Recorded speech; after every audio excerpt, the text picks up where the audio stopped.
We're back with another video in our 50 BMG series.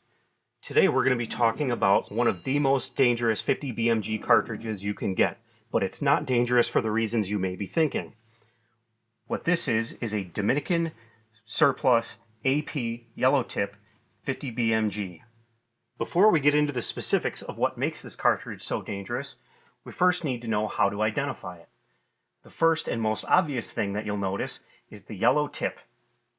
Next, you're going to want to look at the head stamp. In the 12 o'clock position, it should always have the number 50, which denotes the caliber, 50 BMG. In the 6 o'clock position, there should be a 2-digit year, in this case, 61. This ammunition was imported onto the U.S. civilian market years ago as a budget-friendly option for 50 BMG match shooters and plinkers alike. It didn't take long, however, for people to discover how poor quality and dangerous this ammunition was, and subsequently it was actually banned from use in 50 BMG matches. There are several things that make this ammunition unsafe to shoot. The first of which is the storage conditions prior to importation. So the Dominican Republic, of course, is a tropical climate, and it is believed that this stuff sat in crates out in the tropical sun for multiple years at a time, which caused the powder to degrade. Even if this ammunition had been stored in optimal conditions prior to importation, this from the beginning was plagued with quality control issues. The first of which was the brass itself. Many shooters noticed once they started using this stuff that there would be case neck ruptures, and sometimes even the case itself down at the bottom would split. One of the biggest issues that shooters noticed with this particular ammunition was in the projectile itself. It was very poorly made. The projectile was asymmetrical, and to make matters worse, the copper jacket a lot of times was not secured to the core, even before firing. So we know that you don't want to fire this cartridge as is. Sometimes you'll see people selling these as use for pull downs or components only. But that's also a bad idea, because if the projectile is bad, the powder is bad, and the case is bad, that means using any of these components in a new hand load is also going to be dangerous. So now what we're going to do is we're actually going to take this and pull it apart, and we're going to get a close-up look at how degraded this powder actually is. We're going to look at the projectile, and we'll try to get a view down inside of the case and see what it looks like.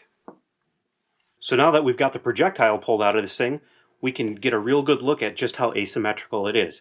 Keep in mind there are scuff marks on the top and on the bottom of the projectile that's caused from us pulling this thing apart. Those were not originally there. What we're interested in is up here toward the tip. If you look right about here and right about here, there's a sharp dip in until it comes to a point. What it should do is gradually curve until it comes to a point. So that's going to affect stability and accuracy. So now you can see just how badly separated the jacket and the core are. We're actually going to grab this. We're going to give it a shake. If you hear that, that's the sound of the core and the jacket hitting up against each other, which is a very bad sign. Now we're going to pour out this powder and take a look and see what kind of condition it's in.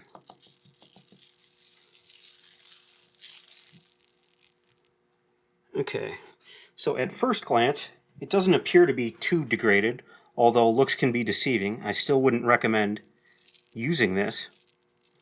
It looks relatively consistent, but again, knowing the way this stuff was stored, I would recommend you don't reuse this at all. Powder doesn't cost that much, and it would be foolish to risk your rifle or yourself just to save a couple pennies in reusing this powder. All right, now we have the brass case here, and keep in mind it is a little bent up and banged up from when we pulled this apart. Now, just by looking at it, you can't really tell if it has any weak spots. However, this would not be any use for components or reloading anyway, because this is Berdan primed. So you would at most be able to use this primed case one time only. So now that you guys know the dangers of this Dominican AP yellow tip ammo, you know that it is not suitable to fire as is, and it is not suitable to use for components. It's just like when you see a really good deal on a Land Rover. It's not actually a good deal. We'll catch you next time.